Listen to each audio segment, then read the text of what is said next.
May cooler ta. May cooler ta. O sige, intertinahon ta na yung ating nga cooler, Brother Dilmer, ang ating nga technician Dre. Hello? Hello, good morning.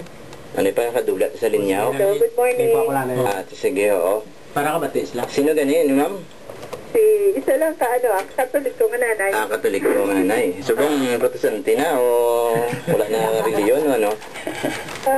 Kaya gusto ko lang mag-share, kito nasubuan ko pala mamata. O, tagyan ta ka mga 3 or 4 minutes mama. Okay. Sige, kinasubuan ko pala sa mga ginashare, sa mga bisita nyo, mga Katolik ko, mala sila guro. Sige po kulang, sila sa pagkilala sa kayo, sa Ginoo, bala, kayo bilang nanay.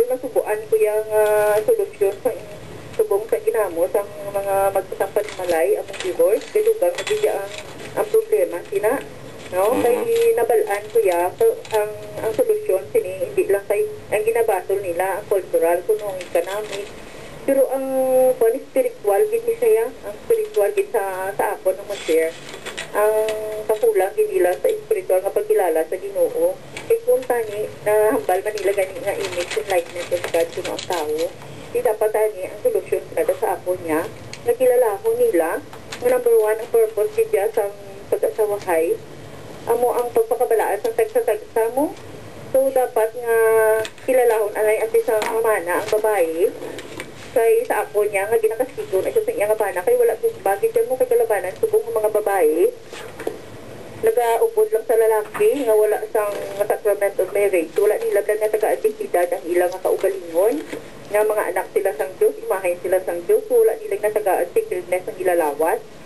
So sa akon, kung nakakilala sila sang Ginoo, sa gituga sila sang Diyos, sa iya madagway kaglarawan, tagaan din nila dili ang ilang kaugalingon.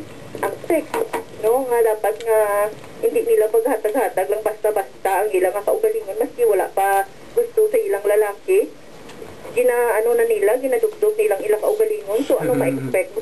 Siyempre kasi guhot ka sang lalaki, kaya wala gusto sa imo, nagpabutong ka lang sa iya.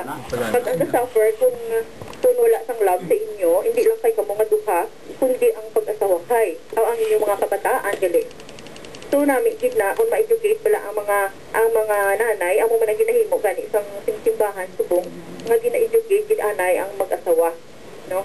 Nga hindi sila ba dasok lang da nga mag-asawahay tungod kinagabusong na kay tan-on gid nila ya ang bata, no? Kay hindi lang sila nga duwa lang sila permi, kundi inang gugma nga gina-istorya lang nila primero, manginhimo na nakatao, tapos matumar naman sa mga bulong, no?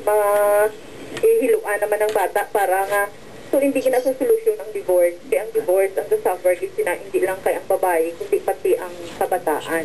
So kinanglan baligid kita sa Ginoo nga kilalahon ginaton ang sacredness ang aton lawas.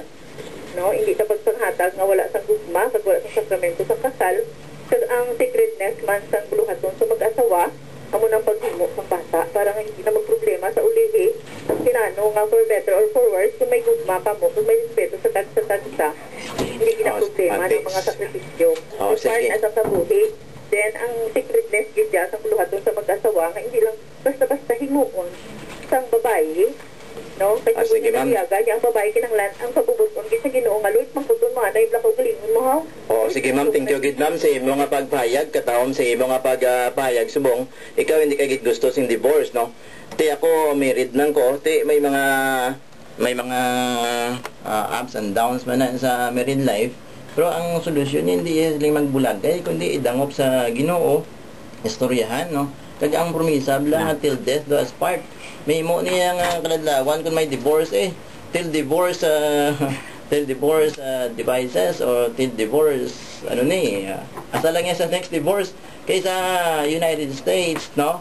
Ang mga tao lang wala na simba sa Ginoo 50% or even 60% ang ilang divorce.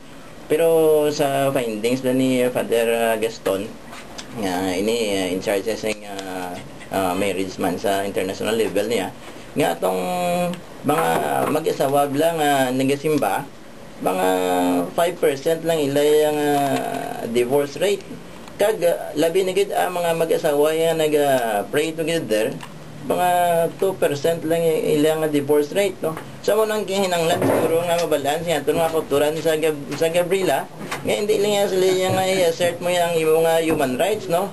Kundi i-assert ka ang divine rights, yung Ginoo nga siya pag-isimbahon, kag siya ang center sentinan, kag all these things will be added unto us, no?